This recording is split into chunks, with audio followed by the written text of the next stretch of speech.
안녕하세요, 수건도둑입니다. 오늘은 가성비 세단 두 친구를 한번 알아볼 텐데요.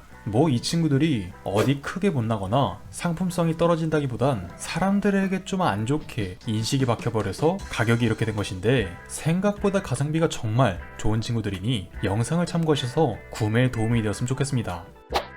첫 번째는 한국 시장에 맞춰 설계된 중형차 SM6로 2016년 당시 여러모로 시대를 따라가지 못하는 것 같은 쾌쾌한 냄새가 진동을 하던 르노 삼성의 라인업에 젊은 기운을 팍팍 풍기며 등장했는데, 정말 외제차 풍나는 객관적으로 호불호 타지 않는 잘생긴 외모를 가지고 형제 차량 QM6도 이 잘생긴 DNA를 받아 지금까지 르노 삼성의 가장 큰 기둥 역할을 하고 있는데, 외형뿐만 아니라 실내 디자인도 조잡하지 않고 세련되었기에 약 5년이 지난 현재까지도 노티가 나지 않아 오히려 몇몇 차종들보단 더 신형 같은 디자인을 가져서 중고차로서는 정말 큰 장점이라고도 할 수 있죠.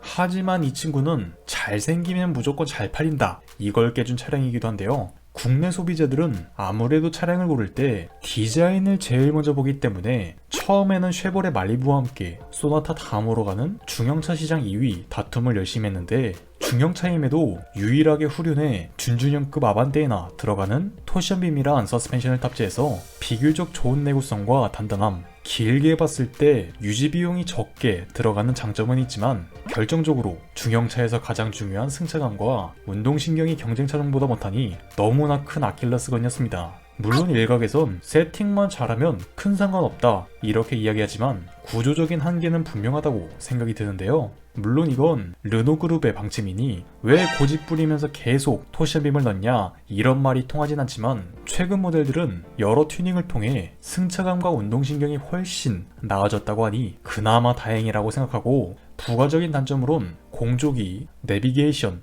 주행모드 같은 기능들을 다 담고 있는 실내 디스플레이가 겉으로 보기에는 예뻐 보이지만 실제로 사용을 해보면 직관적이지 못한 조작성을 갖고 있는데, 특히나 에어컨 조작은 쉽고 간편해야 하는데도 어딘가 나사 하나 빠진 듯한 성능의 디스플레이를 통해 일일이 조작을 해야 하고, 현대기아 차량 대비 비싼 유지비나 수리비, 망할 수리기간도 생각을 하시는 것이 좋습니다.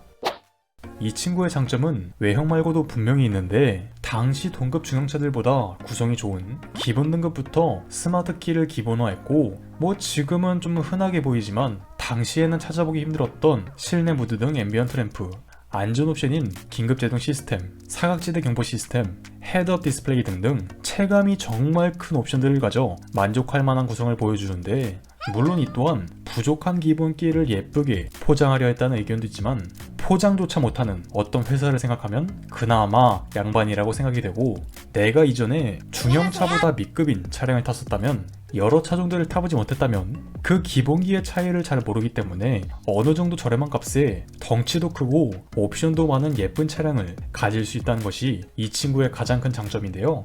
이 차가 처음 출시됐을 땐 최고 등급 기준 3천만원 중반의 높은 가격을 갖고 있었지만, 중고값은 원래 그 차의 가치를 투영하기 때문에 지금은 반값인 1000만원 중후반대 가격을 가져 같은 형식의 아반떼보다 아주 약간 높은 값으로 충분한 가성비를 보여주는 친구라고 생각합니다. 요약하자면 신차로서는 정말 별로였는데 감가 다 먹은 중고차로선 정말 좋은 선택이라고 할 수 있겠네요. 일단 등급을 알아보기 전에 이 친구는 크게 가솔린 1.6 터보, 2.0 자연흡기 두 가지 모델이 있는데요. 쉽게 말하자면 1.6 터보는 출력이 좋아 내가 달리는 타입이라면 또 한 15만원가량 더 저렴한 자동차세와 비교적 높은 연비가 장점이고, 2.0은 그냥 부족하지 않은 무난무난한 성능과 많은 메모리 장점으로 두 모델의 구성 자체에 차이는 크게 없는데, 오늘 설명 기준은 2.0 모델로 하겠습니다. 일단 등급은 크게 기본 등급 PE부터 최고 등급 RE까지 총 4가지가 있는데요. 이 중 매물도 많고 옵션도 제일 많은 RE 등급을 추천드리는데, 중고차 특성상 감가가 되면서 등급들 간의 가격차도 그만큼 줄었기 때문에 장점이 더욱 크다고 생각되며, 핵심 옵션으론 사각지대 경보 시스템, 전자식 파킹 브레이크, 7인치 계기판 클러스터, 천연 가죽 시트, 1열 통풍 시트, 2열 열선 시트, 운전석 메모리, 마사지 시트, 열선 핸들, 전후방 주차 센서, 스마트키, 프로토 에어컨 정도고, 추가 옵션이 들어간 차량이라면 이런 고급 구성들도 있으니 구매 시 참고하시면 될 것 같습니다. 가장 중요한 차값은 2017년식 가솔린 2.0 알리 등급 주행거리 5만 킬로 이하 기준 약 1650에서 1800만원 사이로 보시면 될 것 같은데, 이 값은 그냥 대략 이렇단 것이고 차량 컨디션에 따라 더 저렴할 수도 비쌀 수도 있다는 점 염두하시면 될 것 같네요.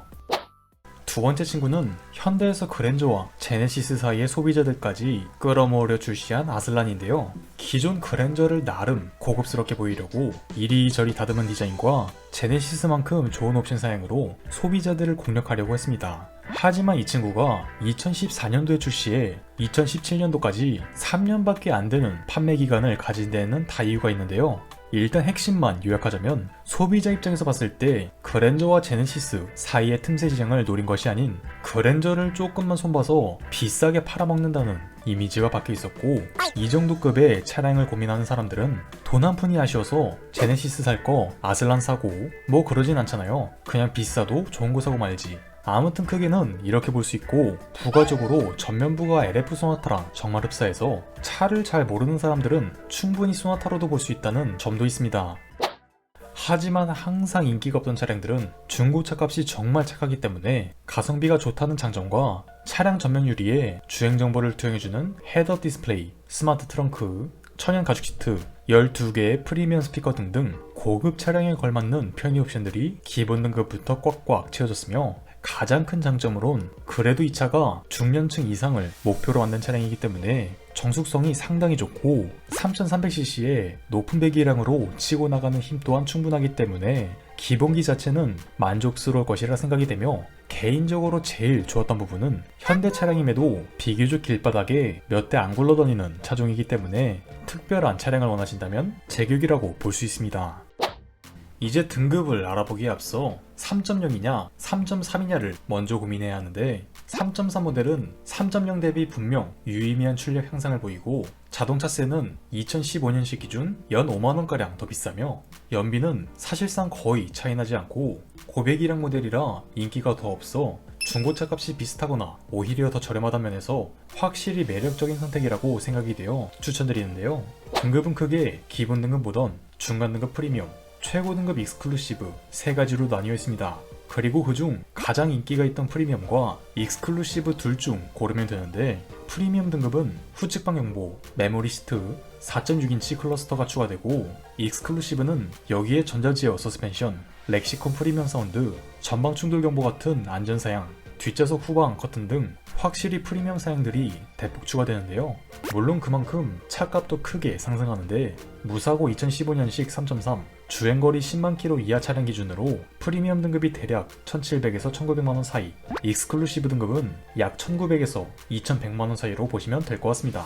물론 차값은 대략 이렇단 것이고요. 컨디션에 따라 더 저렴할 수도 비쌀 수도 있다는 점을 알아두시면 좋겠네요. 오늘은 가성비 두 차량을 알아봤습니다. 뭐 두 친구 나름 사연이 있어서 가격이 이렇게 됐는데, 그래도 본성이 나쁜 친구들은 절대 아니니 잘 참고하셔서 좋은 구매 하셨으면 좋겠네요. 이상 수건도둑이었습니다.